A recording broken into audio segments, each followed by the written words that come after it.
After leaving the mountain, Jesus and the disciples made their way through Galilee, and he did not want anyone to know because he was instructing his disciples. He was telling them, "The Son of Man will be delivered into the hands of men. They will put him to death. And 3 days after he's been put to death, he will rise again." But they didn't understand what he said and were afraid to ask him. They came to Capernaum, and when he was in the house, he asked them, "What were you arguing about on the road?" They said nothing, because they'd been arguing which of them was the greatest.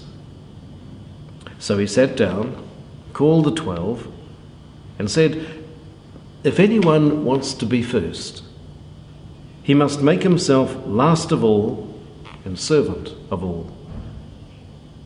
He then took a little child, set the child in front of them, put his arms round him, and said to them, "Anyone who welcomes one of these little children in my name welcomes me.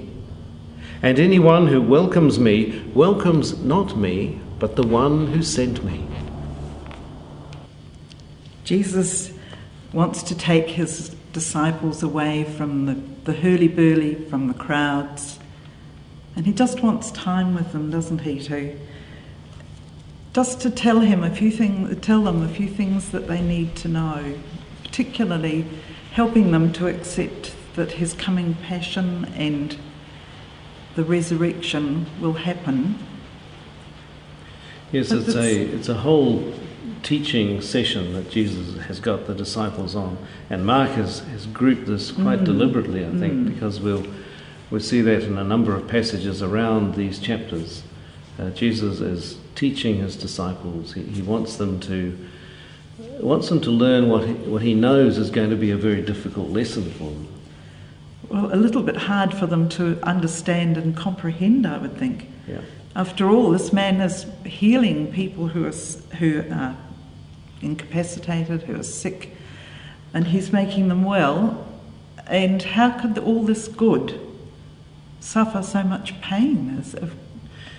Yes, they have a lot to learn about the sacrifice nature of Jesus' mission, and that becomes very clear when they are concerned about their own position in the group. If they really knew what it meant to be in the leadership role, they'd run a mile. And that's what Jesus is patiently trying to draw them towards that understanding. Interesting, the use of the word "the way," while they were on the way, and that's the name that became the title of the followers of Jesus, the way, before they were known as Christians. Is that right? And so here Mark is saying that the whole journey, the whole following of Jesus is a constantly learning journey. That along the way we are constantly called to learn more, to deepen our understanding. And not just the disciples, it's all of us too, even 2,000 years later, still trying to walk that same journey, that same way. And which of you wants to be the greatest? Well, that little child that Jesus brings into their midst is a beautiful image, a wonderful visual aid for all of us. The child is so trusting, so aware of the care that's around them. And Jesus wants us to trust God in that same way, even though we don't understand completely what he's calling us to do. Yes, and the child too, the dependence and the independence of a young child. You're trying to develop the independence, and yet there's still a dependence on others, and we depend on each other. And being the least is to be at the beck and call of everyone else. Yes.